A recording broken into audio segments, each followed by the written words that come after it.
Shalom adik-adik, Happy Sunday. Adik-adik, sebelum kita mulai ibadah hari ini dan memuji menyembah Tuhan, kita membacakan Mazmur 91. Mazmur 91 ayat 1 sampai 16.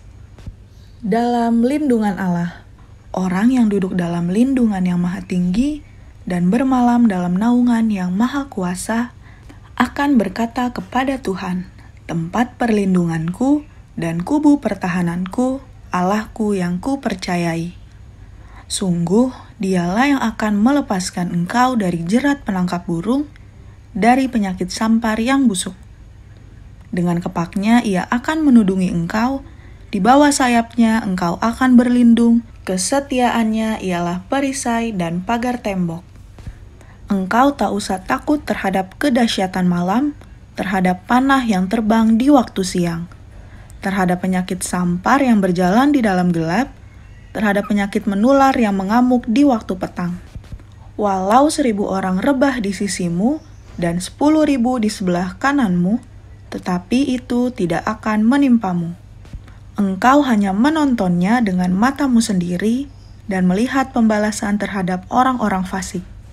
Sebab Tuhan ialah tempat perlindunganmu, yang maha tinggi telah kau buat tempat perteduhanmu.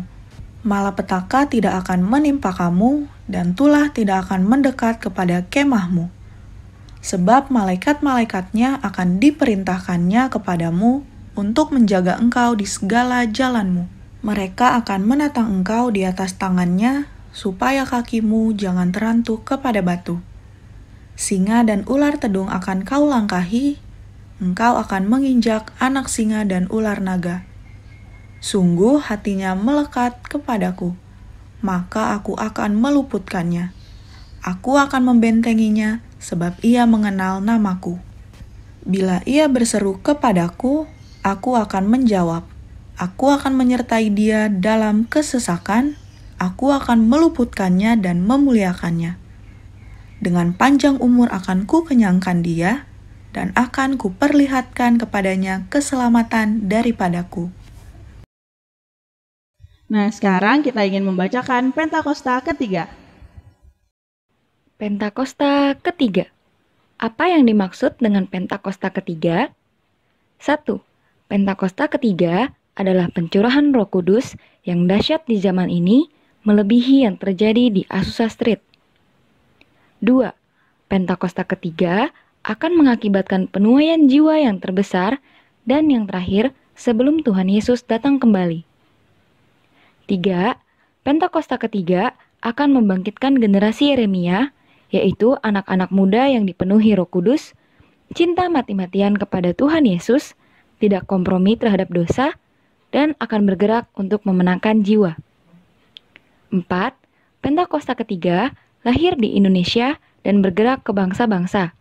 Gerakan ini dari timur ke barat dan akan kembali ke Yerusalem. 5. Pentakosta ketiga akan memberikan kuasa untuk menyelesaikan amanat agung dan setelah itu Tuhan Yesus datang kembali. Terima kasih adik-adik sudah membacakan Pentakosta ketiga dan Mazmur 91. Adik-adik, sebelum kita mulai ibadah, kita mau berdoa dulu ya. Tuhan Yesus yang baik, terima kasih Tuhan untuk pagi ini. Tuhan, sebentar kami mau ibadah Tuhan. Kiranya Tuhan Yesus yang melindungi dari awal, pertengahan, hingga akhirnya Tuhan. Dalam nama Tuhan Yesus, haleluya, amin. Adik-adik, ayo kita bangkit berdiri. Adik-adik, kita mau angkat satu pujian, yaitu Mendidih di Hati.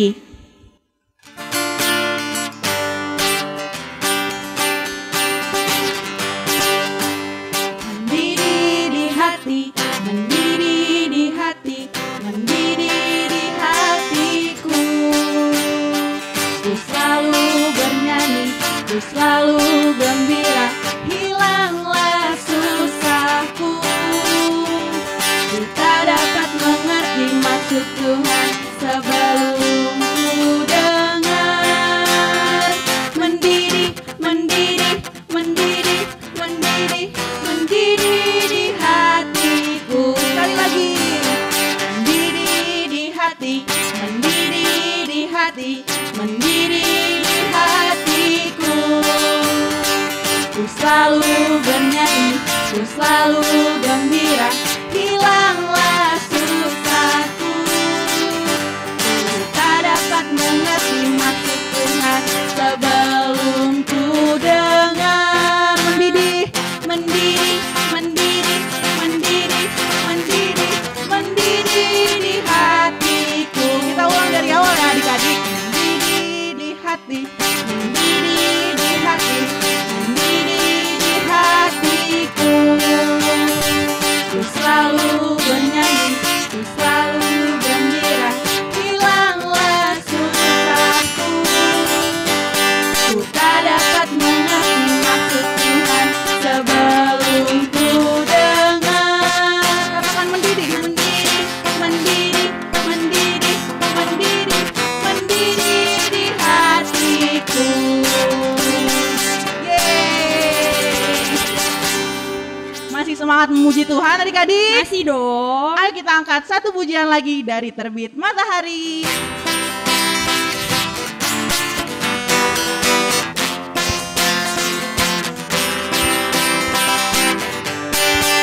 Dari terbit matahari sampai pada masuknya, biarlah nama Tuhan dipuji. Dari terbit matahari sampai pada masuknya, biarlah nama Tuhan dipuji. Puji Tuhan.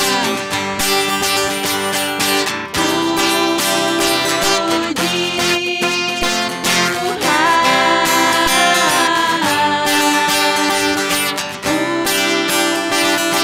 Puji Tuhan. Dari terbit matahari sampai pada masuknya, biarlah nama Tuhan dipuji. Biarlah nama Tuhan dipuji. Biarlah nama Tuhan dipuji. Beri tepuk tangan buat Tuhan Yesus. Haleluya. Nah, adik-adik dipersilakan untuk duduk kembali. Kita mau siapkan hati kita buat mendengarkan firman Tuhan. Kita angkat pujian, terima kasih Tuhan.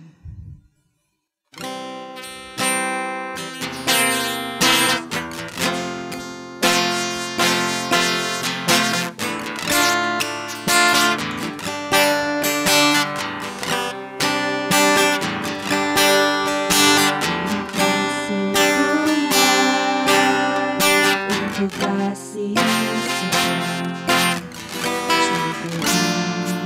kami dalam hidup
Adik-adik, mari kita bersatu di dalam doa untuk firman Tuhan.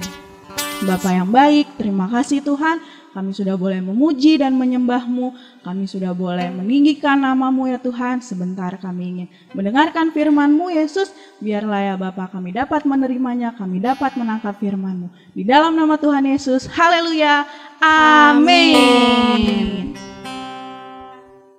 Shalom adik-adik, kembali lagi bersama Kak Joy di sini. Nah, kalau Kak Joy udah muncul di depan layar kalian, itu tandanya kita waktunya mendengarkan firman Tuhan. Nah adik-adik, kira-kira pada kepo gak nih? Hari ini tuh Kak Joy mau cerita tentang apa ya? Kak Joy hari ini mau cerita tentang kisah Alkitab yang diambil dari Imamat 10 ayat 1 sampai 2. Yuk kita ikutin ceritanya. Pada zaman dahulu, hiduplah seseorang yang bernama Nadab dan juga Abihu. Nah, Nadab ini memiliki arti murah hati. Dan kalau Abihu memiliki Tuhan atau dia adalah Bapakku. Nah adik-adik, Nadab dan Abihu ini adalah putra dari Harun, yaitu imam besar Yahudi yang pertama adik-adik. Jadi ingat ya, Nadab dan Abihu itu anaknya Harun adik-adik. Jangan sampai lupa, oke? Karena kalau sampai lupa kita susah untuk lanjut ke cerita berikutnya. Karena dari sinilah nanti cerita kita akan berlanjut. Nadab dan juga Abihu. Jangan sampai lupa, mereka adalah anak dari Harun. Oke? Lanjut. Adik-adik, kalian tahu gak sih, ketika Tuhan Yesus sudah turun ke bumi dan mati di kayu salib, itu tuh bener-bener Kak Joy itu bersyukur banget. Kenapa? Kak Joy bersyukur banget waktu Tuhan Yesus datang waktu itu, karena ketika Tuhan Yesus sudah mati di kayu salib dan Tuhan Yesus sudah datang waktu itu ya 2000 tahun yang lalu, bener-bener seluruh isi bumi itu ya diubahkan banget adik-adik, secara peraturan, secara semuanya diubahkan. Nah dari cerita Nadab dan Abihu ini kita benar-benar bersyukur banget kenapa waktu itu Tuhan Yesus datang mati di kayu salib adik-adik. Karena Nadab dan Abihu ini hidup di zaman sebelum Tuhan Yesus datang ke bumi ini adik-adik. Kira-kira kayak apa sih? Nah adik-adik kan udah kepo nih. Tadi dari Nadab dan Abihu nih ada apaan sih Kak? Kira-kira kok sampai bener-bener harus diceritain? Nah adik-adik, dari cerita Nadab dan Abihu ini bikin kalian akan sangat bersyukur kalau Tuhan Yesus waktu itu datang. Kenapa gitu Kak? Karena nih kakak ceritain dari awal nih adik-adik. Waktu itu Nadab dan Abihu ini sedang mempersiapkan persembahan di bait Allah adik-adik. Untuk memberikan persembahan ini di bait Allah ini harus benar-benar orang yang suci adik-adik. Gak boleh orang sembarangan. Nah Nadab dan Abihu ini mempersiapkan persembahannya adik-adik. Dia mempersiapkan dupa-dupanya itu dan juga api adik-adik. Tapi itu bahan-bahan yang disiapin itu gak boleh sembarangan. Harus sesuai sama aturan yang diberikan oleh Allah. Nah kalau misalkan melanggar, kenapa ya Kak? Kalau misalkan melanggar, itu yang akan terjadi sama Nadab dan Abihu. Kenapa tuh Kak? Lanjut. Oke adik-adik, ini ceritanya makin seru adik-adik nih. Tadi apa ya yang terjadi sama Nadab dan Abihu? Nah lanjut nih adik-adik. Nadab dan Abihu ini tidak taat nih adik-adik. Dia tidak memakai aturan yang telah diberikan oleh Allah. Dia melakukan dengan sesuka hatinya. Dia tidak menggunakan api yang telah disucikan. Tadi Kak Joy bilang bahwa orang yang melayani di bait suci ini harus orang yang suci, harus orang yang benar-benar kudus. Kenapa? Karena pada zaman dahulu adik-adik, kalau orang yang ada dosa sedikit pun nih terus melayani, wah itu bisa tiba-tiba aja saat itu juga meninggal adik-adik.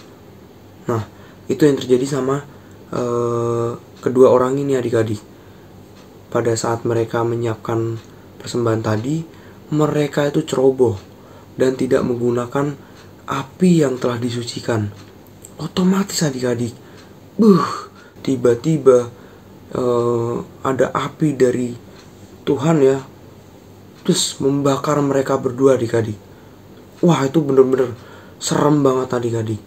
Dan karena mereka dibakar seperti itu, akhirnya mereka mati adik-adik. Dan bener-bener kayak gak selamat adik-adik, karena mereka ceroboh. Mereka berbuat sesuka hati mereka. Udah dibilang A, mereka malah melakukan B. Udah dibilang B, mereka malah melakukan C. Udah disuruh pakai api ini, malah pakai api asing adik-adik. Jadi api yang mereka gunakan tadi itu namanya api asing. Api yang bukan berasal dari Tuhan dan tidak suci adik-adik. Nah adik-adik, dari cerita Nadab dan Abihu ini kita harus belajar banyak adik-adik. Kenapa? Karena kita melihat tadi ya, bahwa Nadab dan Abihu ini berbuat sesuka hati kita, berbuat seenak hatinya. Terus apa yang harus kita pelajari kak? Gimana sih adik-adik berdoa kita, cara berdoa kita, cara melayani kita sama Tuhan akhir-akhir ini? Ketika adik-adik doa, apakah doanya itu serius sama Tuhan Yesus? Apakah ketika adik-adik mau tidur, berdoanya itu cepat-cepat kayak gini, Tuhan Yesus aku mau bobo, terima kasih, amin. Apakah seperti itu? Atau adik-adik tetap berdoa dengan sungguh-sungguh, fokus? Yang mana nih saat ini kita? Apakah saat ini kita udah meninggalkan saat teduh? Atau saat ini kita saat teduh tapi main-main sambil ketawa-ketawa? Nah, ingat adik-adik, Tuhan Yesus datang merubah peraturan yang sebegitu seramnya ini. Itu bukan karena supaya kita bisa seenak hati adik-adik. Itu karena Tuhan ingin menunjukkan kasih karunia-Nya. Ketika kita berbuat salah, kita tidak langsung mati saat itu juga. Ketika kita berbuat dosa, kita tidak langsung mati saat itu juga. Bayangin adik-adik, bayangin kalau adik-adik hidup di zaman perjanjian lama sebelum Tuhan Yesus datang. Adik-adik lagi ujian, terus mencontek, itu kan dosa ya. Nah, pada saat adik-adik mencontek, terus tiba-tiba adik-adik langsung meninggal. Wah, serem banget gak sih?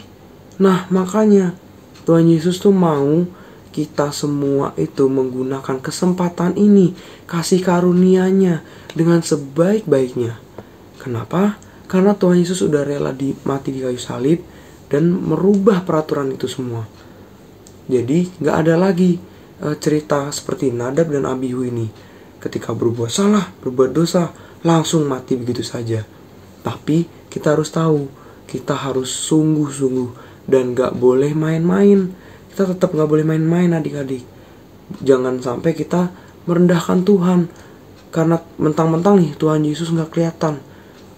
Tuhan Yesus kan gak kelihatan. Ingat adik-adik, Tuhan tidak dapat kita lihat, tapi Tuhan selalu melihat kita. Nah, itu kenapa kita gak boleh seenaknya sendiri. Kita harus tetap sungguh-sungguh sama Tuhan dan juga paham bahwa kasih karunia Tuhan itu untuk kebaikan kita semua. Nah, dari cerita tadi kakak yang udah kita ceritakan, Nadab dan Abihu, kita harus belajar sesuatu nih adik-adik, bahwa Allah itu kudus, Tuhan itu kudus. Ya, Dia gak boleh kita mainin, kita gak boleh main-main ketika kita berdoa, karena Dia adalah kudus adik-adik. Oke? Yuk sama-sama kita lipat tangan kita mau berdoa. Tuhan Yesus, terima kasih Tuhan untuk hari ini kami sudah belajar sesuatu Tuhan Yesus yang penting Tuhan, dari cerita Nadab dan Abihu Tuhan Yesus. Kami percaya Tuhan Yesus, Engkau memberikan kami kasih karunia, Engkau memberikan kami kesempatan Tuhan Yesus untuk bertobat Tuhan Yesus, untuk senantiasa fokus kepadamu Tuhan Yesus. Tuhan, ampuni kami jika kami masih main-main Tuhan. Ampuni kami jika kami masih tidak sungguh-sungguh kepadamu Tuhan. Kami sungguh belajar dari kisah Nadab dan Abihu ini Tuhan Yesus. Terima kasih Tuhan Yesus, ya di dalam nama-Mu kami sudah berdoa dan mengucap syukur. Haleluya. Amin. Terima kasih adik-adik sudah mengikuti ibadah hari ini. Jangan lupa minggu depan ibadah lagi ya. Selamat hari Minggu, Tuhan Yesus memberkati.